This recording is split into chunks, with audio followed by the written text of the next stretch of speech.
the Traders Academy Friday night wrap party. I hope everybody had an awesome week. Today is just Jose and me. Jose, say hi. Hey, how's everybody?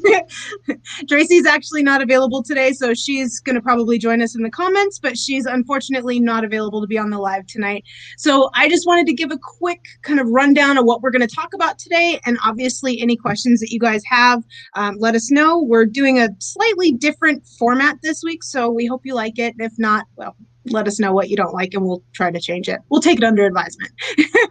So what we're going to talk about a little bit today, I'm going to go over a little bit of information about offerings because we did have a couple of offerings this week. So I wanted to talk a little bit about what that means and what that kind of does for your trades.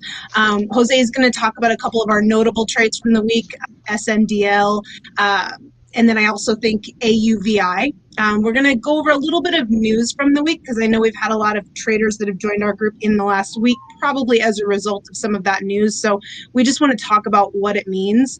Then we're just going to go over kind of what we're going to look for next week and go over any questions that anybody has in the chat. So we're going to get started. First thing I'm going to talk about is offerings. Like I said, if anybody was trading UAMY this week, you probably saw the alert that they had an offering. That can be a little confusing, so I just wanted to break down a little bit about what that means. So there's a couple of different types of offerings. The first one, which most people have heard of, is an IPO, which is the initial public offering. So when a company decides that they're going to start selling shares to the public, that's when they do an IPO. So they come up with a price and they say, this is the price for our stock, and they put that out there for people to buy. So there's obviously risk in that because we don't know what that stock's going to do. We don't have any charts. We don't have any historical data. So we have no idea what those prices are going to do. So that's a little bit about what IPO is, because I know that that's what most people have heard of. What we see more often, though, are secondary offerings. So that's more of an offering of like a large quantity of shares at a specific price on a company that's already currently being traded. So the shares can be offered to the public either by the company or sometimes even by large institutions that have very big quantities of shares in a particular company. So it's basically a gigantic sale of those shares at a specific price. So if a stock is trading at like $9 and the company decides that they're going to do an offering and sell millions of shares at $5.50, that's going to make the price drop really quickly, which also then can trigger people's stop losses, and that makes it even drop more. So that's why almost always when you see that we're talking about an offering, then we know that we want to get out as quickly as possible because we want to try to minimize those losses. With the offerings, though, sometimes they're going to offer those as an institutional offering, which is a little bit different. That basically is the company saying, well, we're going to offer these millions of shares and we're going to do it to companies, not to the public. So those ones are a little different because those companies are going to want to make a profit on that also. So it doesn't benefit them at all for the stock price to just plummet. So those ones, we tend to see that rebound a little bit faster. That's actually what happened with UAMY earlier this week. Thursday, I believe it was, there was an alert that came out that said that they were offering just a hair under 11 million shares to institutions at $1.30. That, I think at the time, the stock was probably trading around, I think $1, maybe 65 or so. So it made it drop in pre-market down to 135, but it rebounded back really quickly down, and it even opened at like 160. So we're still a little bit down on where we actually went in on it, but we suspect that it's likely going to recover a lot faster because it's that institutional offering. With a public offering, though, the decline is usually a lot sharper, takes a lot longer to recover. NVCN is one that did a public offering earlier this week. When the news came out of the offering, it was in pre-market. It was trading at around 330, but it dropped so quickly. It actually opened at 190, and then it dropped even further down to 175, probably because people's stop losses were triggered when the market opened. Because stop losses, obviously, as most of you probably know, they don't work in pre-market. So if you have a stop loss at, for example, 180 and it opens at 175, your stop loss is going to trigger and you're going to be out of that position. It even continued to decline throughout the morning into the 160s, and then even as of today, I didn't check it at market close, but it was still struggling to hold around $2. So it takes a while for those to recover. One thing that we want to always note about offerings, we see them a lot when we're trading penny stocks. They run up a lot. The company needs to make some additional cash, so they'll dump a bunch of shares on the market, and it will bring the price back down. So that's why it's super important to make sure that we're always taking profits on the way up. And if the offering does happen, then at least you will have secured some of your profits, and hopefully it won't end up being a loss. Maybe you'll even come out a little bit ahead if you can get out of it before it completely drops. So I hope that kind of clears up some of the confusion about offerings. Jose, did you have anything to add to that topic? No, I think you covered it pretty well. Okay, awesome. Yeah. Well, I'm going to mute my mic, and I want to hear you talk a little bit about a couple of our notable trades from the week. Okay. So the one trade we wanted to cover a little bit was about SNDL, and on SNDL I'm still in part of the position on this. We got in around $1.15, $1.15, if I'm not mistaken. And I mean, it was a big run on this trade, and I think we got close to touching $5, if I'm not mistaken, in pre-market the other day. It was either pre-market or in after hours. I don't remember exactly what day that was, but basically, what I wanted to touch on is, when you have a stock and you enter a position and you have that huge run up, you have to take some profits, because at the end of the day, and I've always talked trash about SNDL because it's a trashy stock in my opinion. They did come out and say that they have supposedly they have no debt anymore, which is just a PR. I mean, it's just a PR to get traders to come into the stock, and it happens.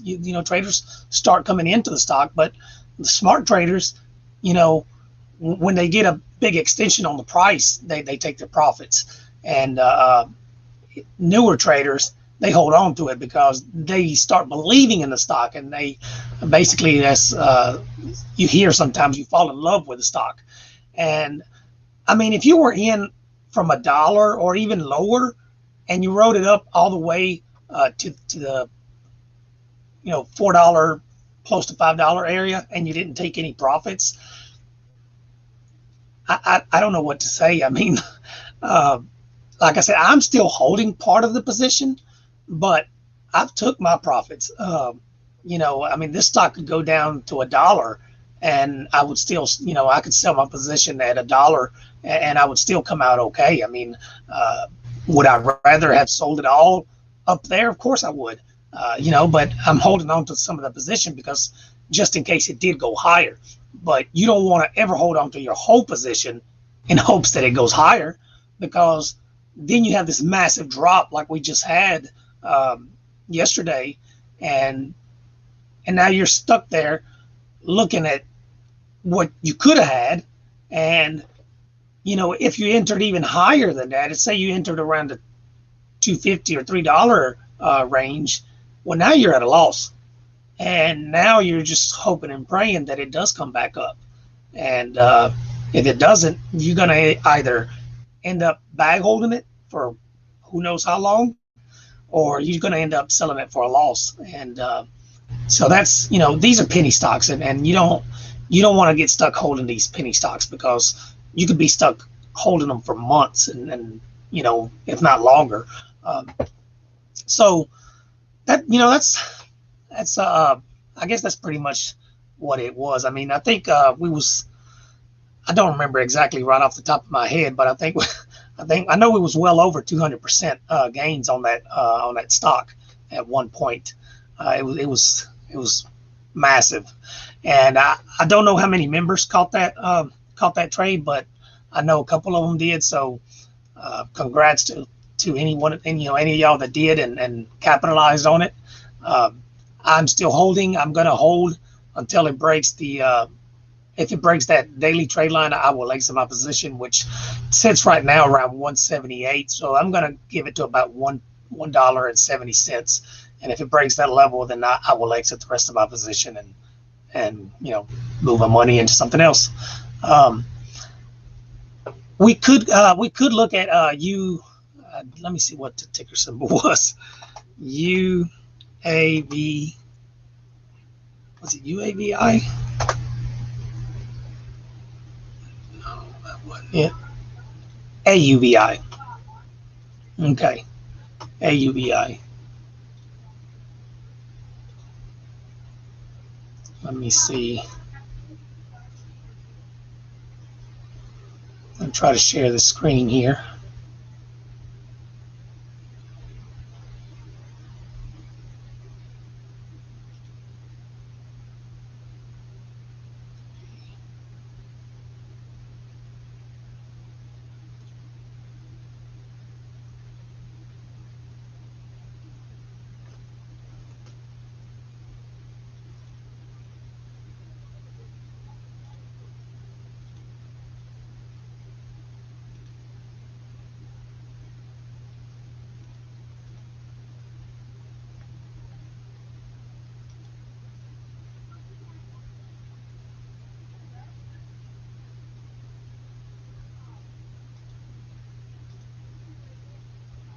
Okay, bear with me here.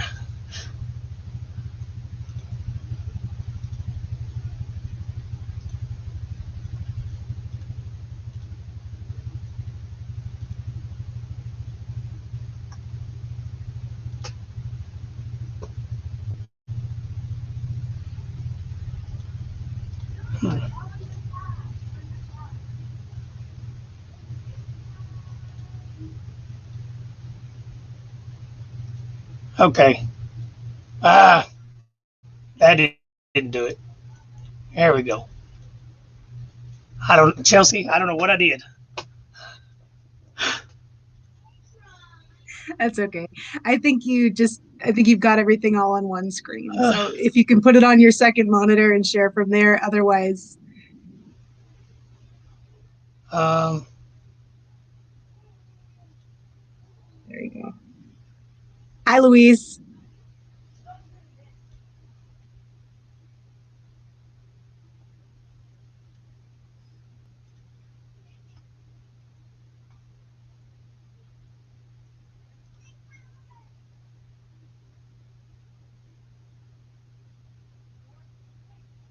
Okay, I think I got it this time.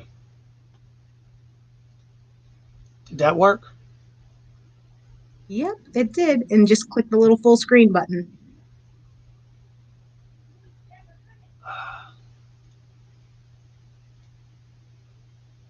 Okay.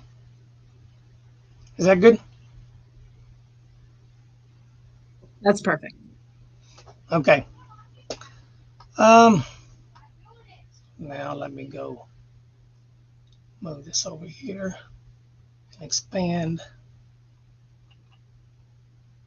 Take the pre-market data off.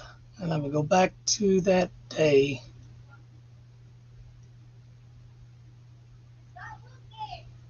Trying to zoom in here. Okay, so this was AUVI. I don't even remember if this had any news that day. This was February the 8th. And, a lot of traders sometimes see a stock that's gapping up over 50% or 100%. And they don't want to enter that trade anymore because they're afraid that, you're at the end of the run. And I mean, I've always said if a stock is truly strong, it will give you multiple opportunities or more than one opportunity. It doesn't matter how far that stock has gapped up. I mean, if it sets up and as long as you still have volume in there and you have a nice setup, then you can still, have a chance to enter that trade and make it a profitable trade. This stock was actually gapping up well over 300%, you know, at one time or another. And, you know, we was watching it. I mean, you know, when it opened, you know, it just pushed and it pushed. And I mean, you could have entered here and you could have got a massive run, but you have no data to go by. I mean, you have two candles here and you don't know what the stock is going to do. I mean, it's holding VWAP. That's all you know. So you want to wait for a setup to form. So I just, you know, I was just watching it and I was just patiently waiting. And especially with a stock like this, it's going to be so volatile because if you enter here around the $9, $9.50 area, and then it drops $2 on you, well, you just took a big loss. I mean, especially if you didn't even position size, because you don't really know where your stop is going to be at this point, other than your support level around 850. You know, I mean, so the best thing to do most of the time is to wait, and you know, I try to wait on something like this, and if it moves and it moves higher, and I miss the move, I miss the move. I mean, it's just part of it, and that's the hardest part of being a trader is to stay disciplined and let a stock go and just watch it go without you. I mean, I still struggle with it as well. I mean, everybody does. Everybody catches a little bit of FOMO every now and then, but as you can see right here, and I kind of had this set up because I was going to, you know, show where my entries were. I actually entered this stock right here once the trade line started to cross VWAP. We had this first little pullback off that halt. I entered right there, and all these little rectangles is where I took profits. The little circles where I, you know, took my entry. And it seems like it was real close to each other, but I mean, I was taking profits when it extended $1, $2. I was taking profits, you know, and you want to do that on these volatile stocks. You don't want to sit there and hold that position very long, because just as fast as it is moving, it can also drop just as fast, or if not faster. So I always take first profits pretty quickly. Usually I take my first profit, you know, at the high of the day. But again, I mean, this thing was moving so fast that, you know, I just had to take quick profits.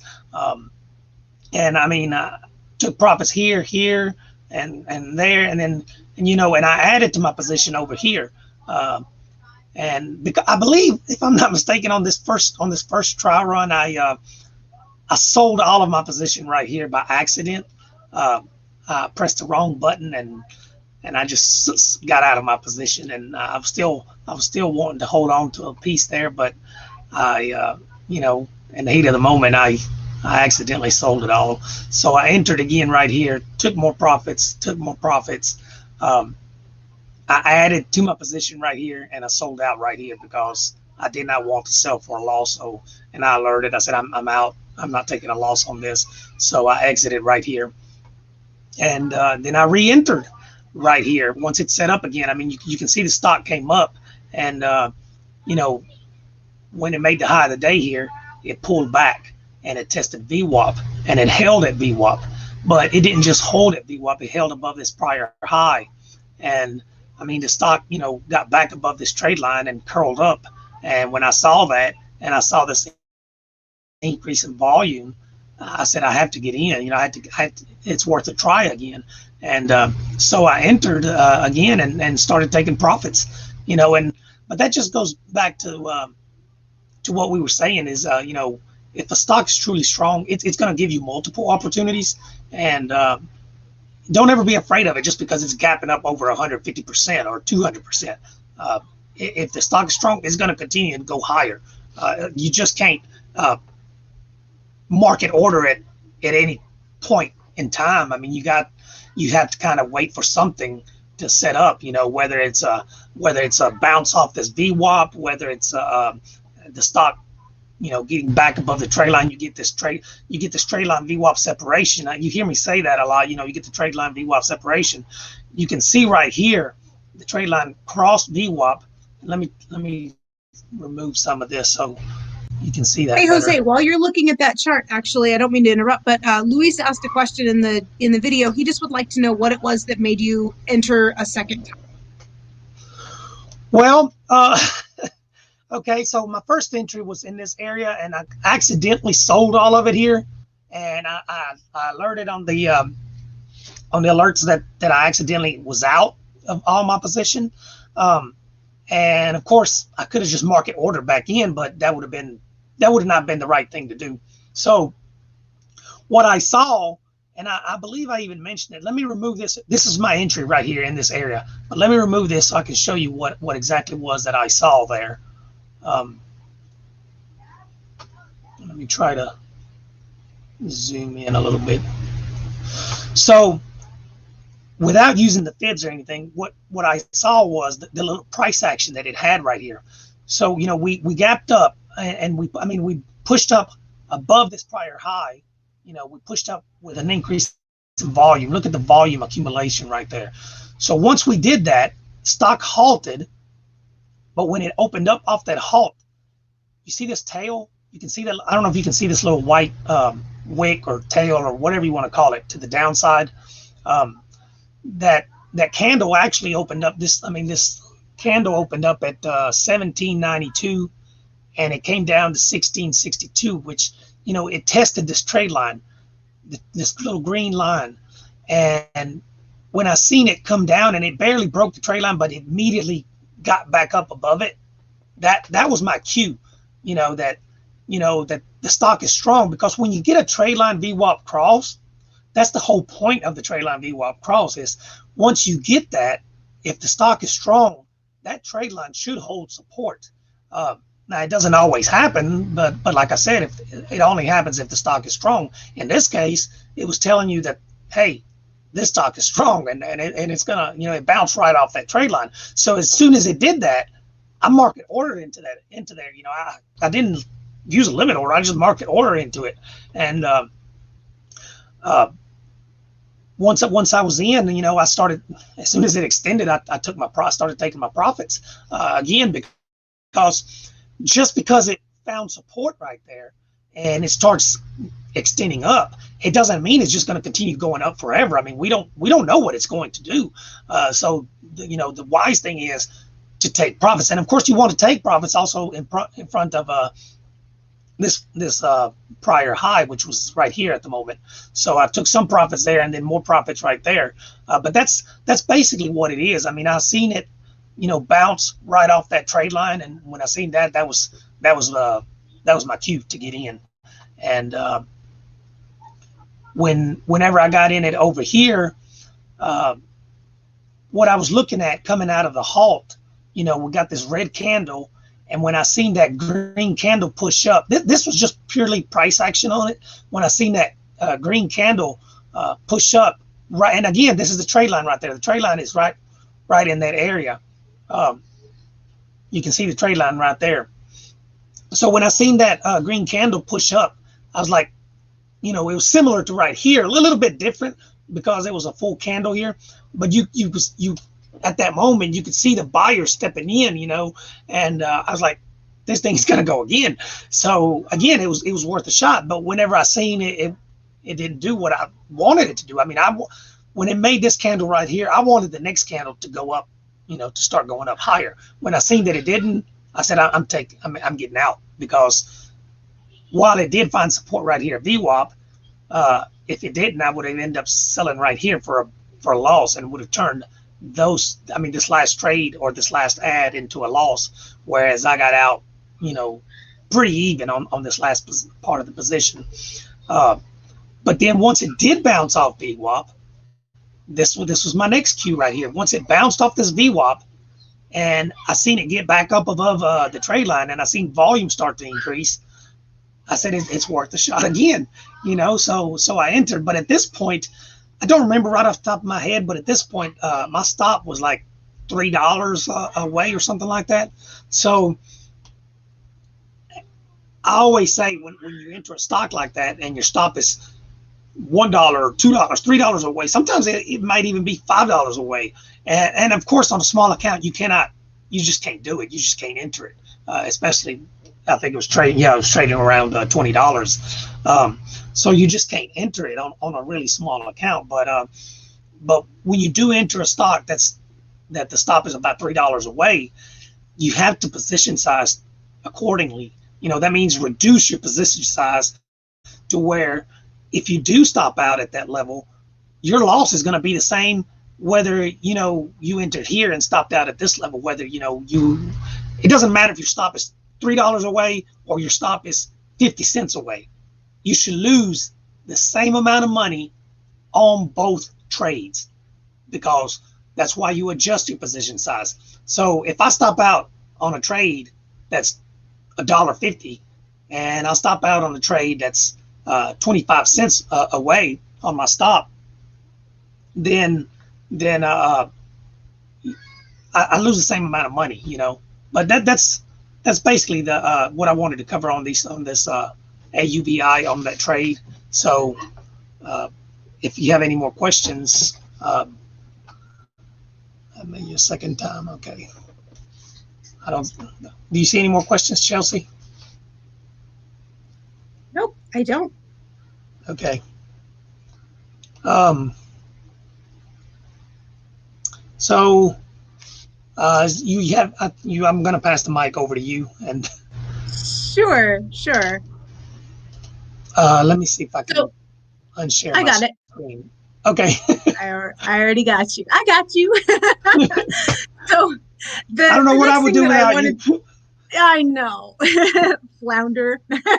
The next thing I wanted to talk on, and I'm going to refer to my notes a lot on this because I'm going to talk a lot about short sale and short selling. And I don't do that. None of us in the group do that. The risk is so high. So I don't completely have a full understanding of it. So I made a lot of notes. So if I seem maybe like I'm, referring to that, please, just have a little grace. I don't do it. So I wanted to make sure I understood it so I could explain it to you guys.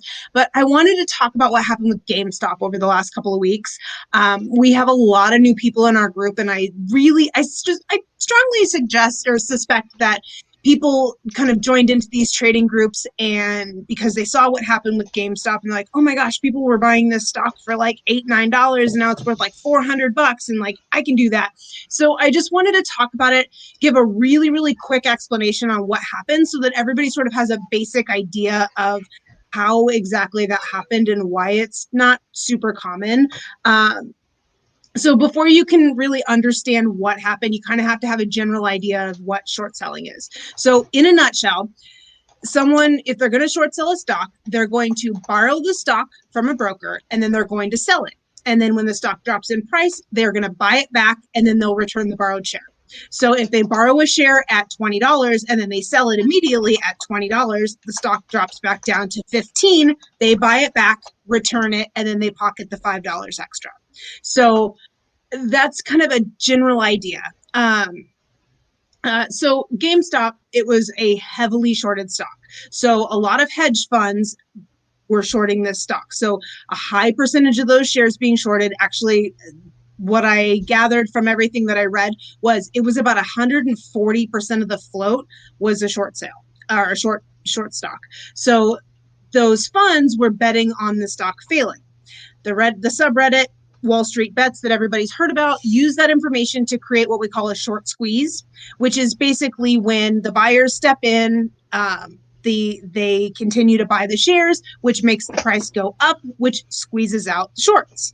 So when the shorts are forced out, they're going to have to buy back those shares that they borrowed to return them to the broker. But now they have to do it at a higher price. So that's how they're going to lose money.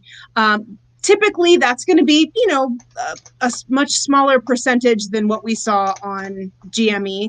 But the higher the price goes, the more the shorts are going to lose because they have to buy it back. So when they buy it back, then that creates more volume. It gets more attention, more buyers step in. So you can kind of see how it escalated. It was just kind of a perfect storm how this particular one happened.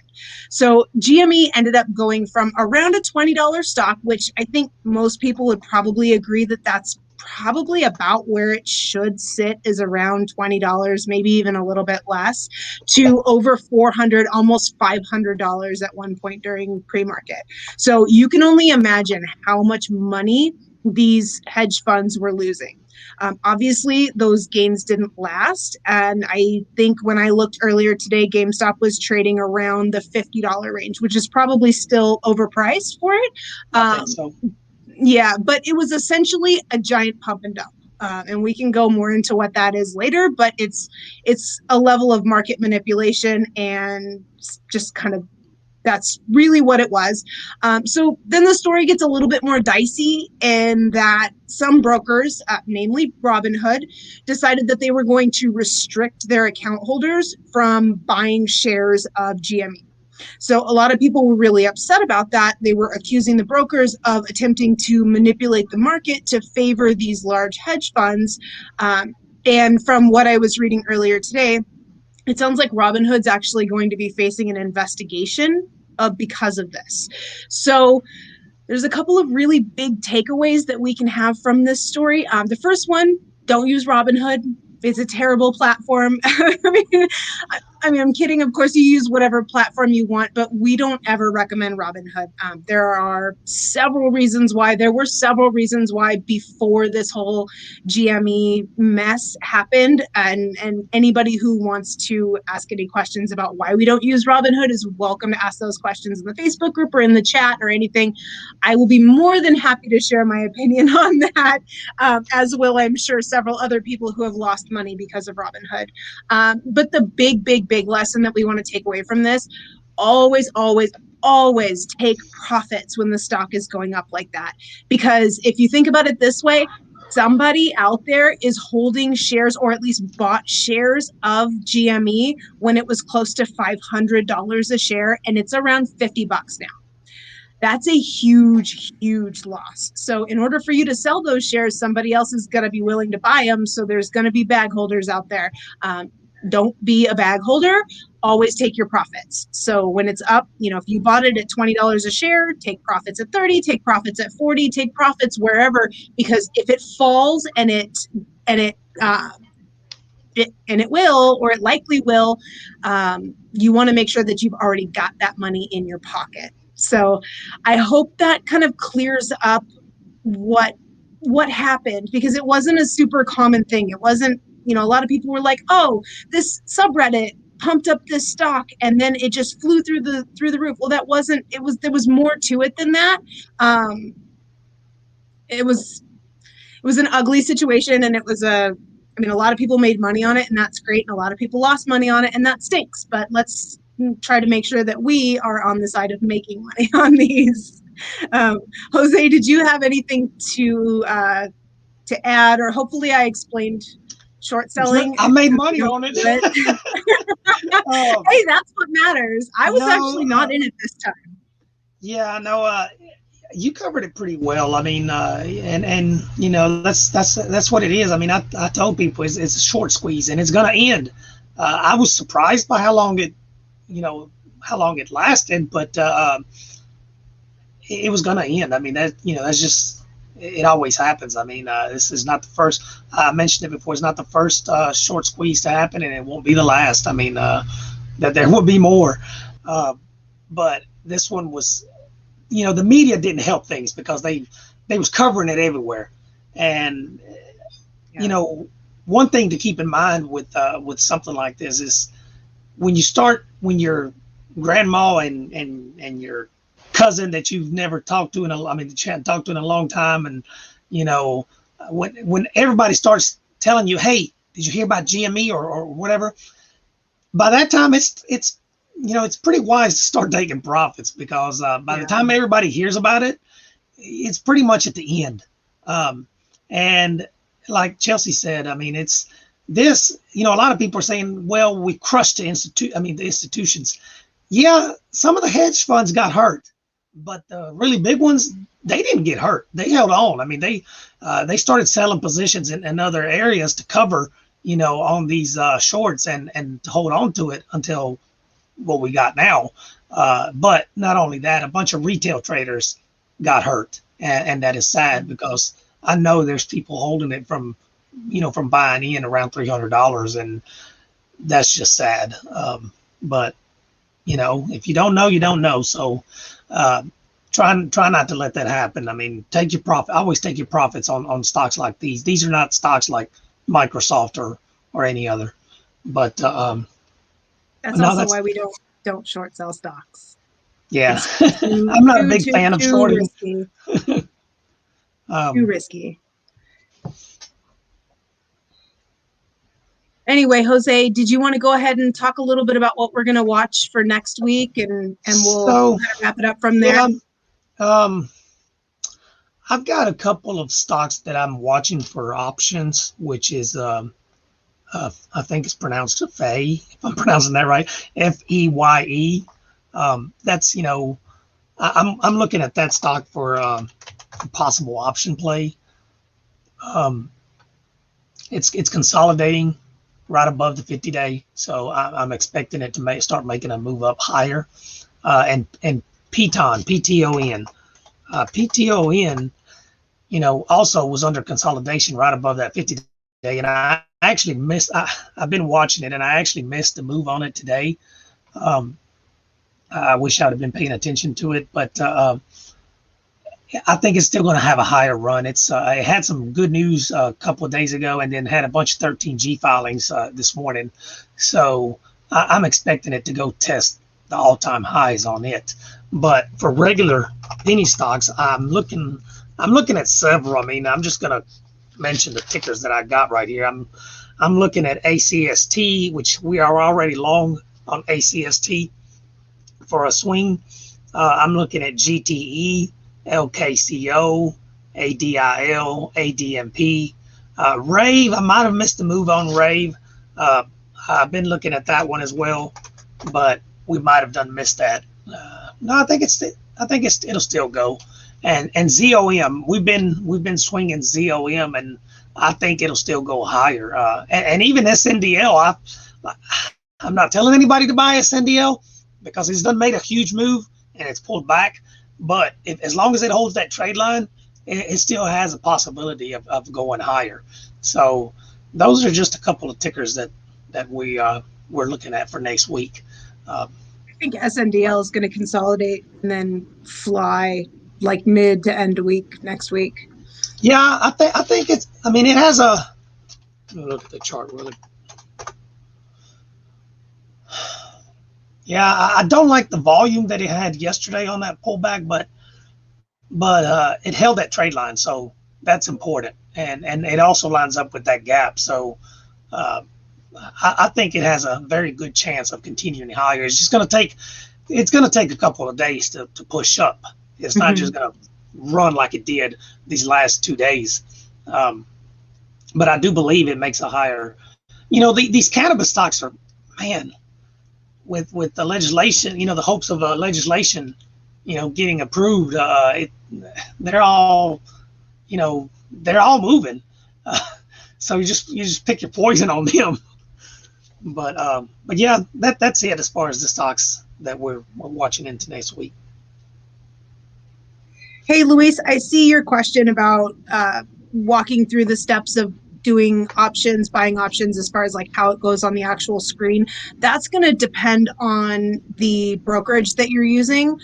If you're using Webull, I'm happy to walk you through the process of doing that. You can send me a DM on Facebook, or you can send me a message on Telegram, whatever you want to do. You do have to be approved for it though. So if your account is not approved for it, you have to do like it's like a 3 or 4 question little questionnaire there, and then Webull will approve you for options. It takes like a day or so.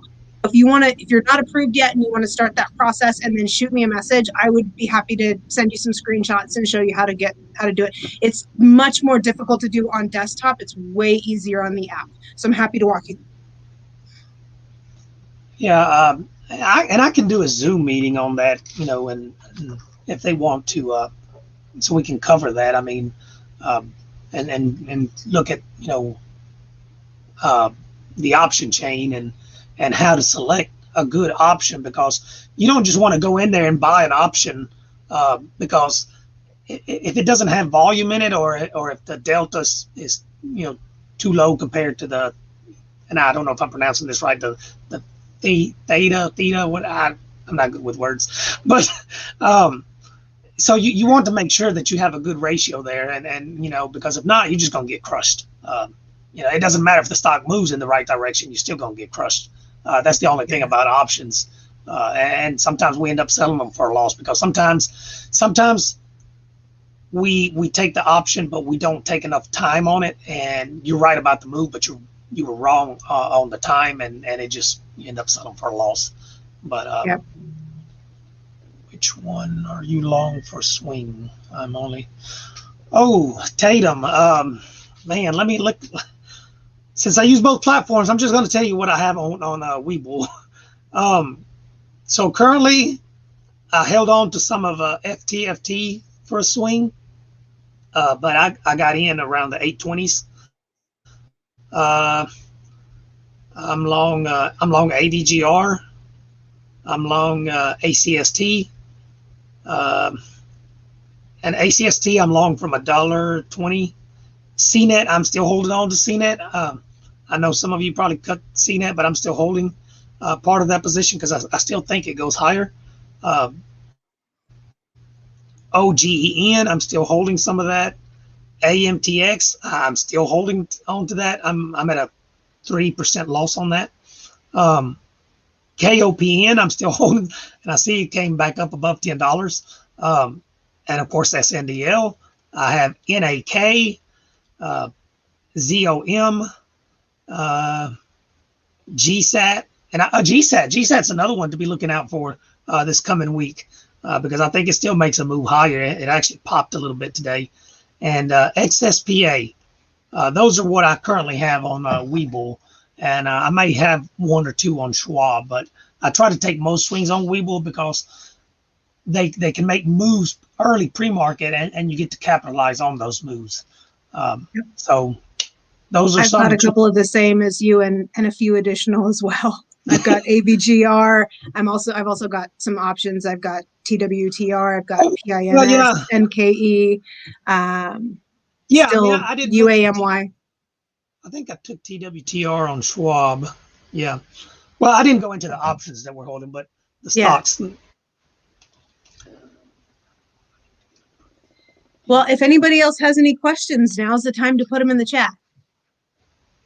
Yeah, so Luis, just get approved, and when you do, we can do a one-on-one if that's what you want, and we can go over it, how to select an option and what's involved in trading an option. If it's a slow day, I might can even show you how to execute on one, live. But just whenever you get approved, just let us know. Mm-hmm. Anybody else got any more questions?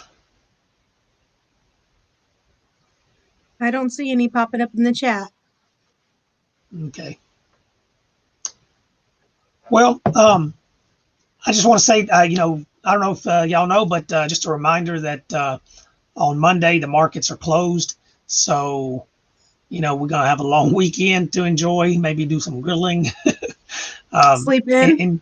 And I don't know, whatever you like to do for fun. I like to grill and drink. So have a good time, enjoy your families, and we'll see y'all Tuesday, and yep. Maybe make some money. That's the hope. Bye, everybody.